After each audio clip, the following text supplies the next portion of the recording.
જિલ્લાના આમોદ તાલુકાના બુવા ગામમાં ભારે વરસાદના કારણે ભૂખી ખાડીમાં પાણીનો પ્રવાહ ખતરનાક રીતે વધી જતા ખાડી ઓવરફ્લો થઈ ગઈ હતી. પાણી ગામની ભાગોળ સુધી ઘૂસી આવતા સમગ્ર વિસ્તારમાં ચિંતાનો માહોલ સર્જાયો હતો.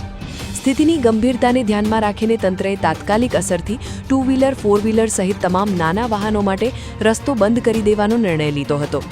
સ્થળ પર પોલીસનો ચુસ્ત બંદોબસ્ત ગોઠવવામાં આવ્યો છે અને લોકોને કોઈપણ પ્રકારનું જોખમ ન લેવા તેમજ પાણી ભરાયેલા માર્ગ પરથી પસાર ન થવા અપીલ કરવામાં આવી રહી છે.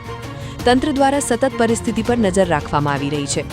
ભારે વરસાદના પગલે ભૂખી ખાડીનું પાણી ગામના નીચાણવાળા વિસ્તારોમાં ફરી વળતા ગામજનોની દૈનિક અવરજવર ખોરવાઈ ગઈ છે. ગામનું બસ સ્ટોપ પણ પાણીમાં ગરકાવ થતાં મુસાફરોને ભારે હાલાકીનો સામનો કરવો પડી રહ્યો છે. અનેક લોકોને પોતાના ગંતવ્ય સ્થળે પહોંચવામાં મુશ્કેલી પડી રહી છે. રાહતની વાત એ છે કે તંત્રની સમયસરની કામગીરી અને સતર્કતાના કારણે અત્યાર સુધી કોઈ જાનહાનિ કે દુર્ઘટનાની ઘટના સામે આવી નથી. હાલ પરિસ્થિતિ નિયંત્રણમાં હોવાનું જાણવા મળી રહ્યું છે. તેમ છતાં ગામની ભાગોળમાં હજુ પણ પાણી ભરાયેલા હોવાથી લોકોમાં ચિંતાનો માહોલ યથાવત છે.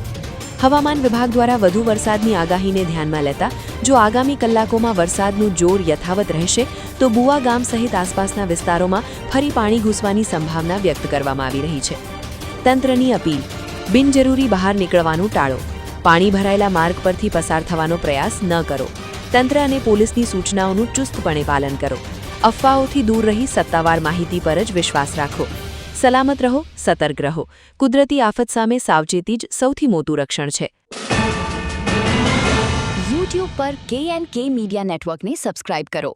Facebook અને Instagram પર ફોલો કરો અને દરેક પોસ્ટને લાઇક અને શેર કરવાનું ભૂલશો નહીં.